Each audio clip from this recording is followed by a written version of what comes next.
Les risques liés à une augmentation mammaire sont différents. Il y a des risques précoces, c'est-à-dire les risques immédiats post-opératoires. Le plus commun, c'est l'hématome, c'est-à-dire en post-opératoire immédiat, 24 heures en général après l'intervention, souvent c'est la première nuit ou le lendemain ou le surlendemain, c'est la constitution d'un hématome. Le sein saigne au niveau du décollement dans la loge de la prothèse et donc cet hématome entraîne une reprise chirurgicale pour évacuer l'hématome, arrêter le petit saignement et repositionner la prothèse. C'est le premier risque lié à l'augmentation mammaire. Les autres risques sont les risques plus communs à une chirurgie, c'est l'infection déjà. Il peut toujours y avoir un risque d'infection du site opératoire et donc une infection au niveau de l'augmentation mammaire. La particularité d'une augmentation mammaire par prothèse dans le cadre d'une infection, c'est que l'infection entraînera l'ablation de la prothèse mammaire. Donc on sera obligé d'enlever la prothèse mammaire s'il y a une infection et d'attendre au minimum 6 mois avant de pouvoir remettre une prothèse mammaire en place. Ensuite, il y a des risques liés à la cicatrisation.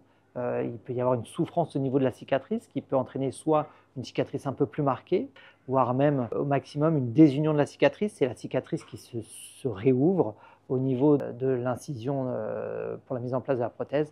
Pareil, la spécificité dans ce cadre-là, si la cicatrice se réouvre et qu'il y a une exposition de la prothèse, c'est-à-dire qu'on voit la prothèse à travers la cicatrice réouverte, le traitement passera a priori par l'ablation de la prothèse et un certain temps d'attente avant de pouvoir remettre une prothèse en place. Ensuite, il y a des risques un peu plus à moyen-long terme. Le risque est, on va dire, effet indésirable. C'est le positionnement des prothèses.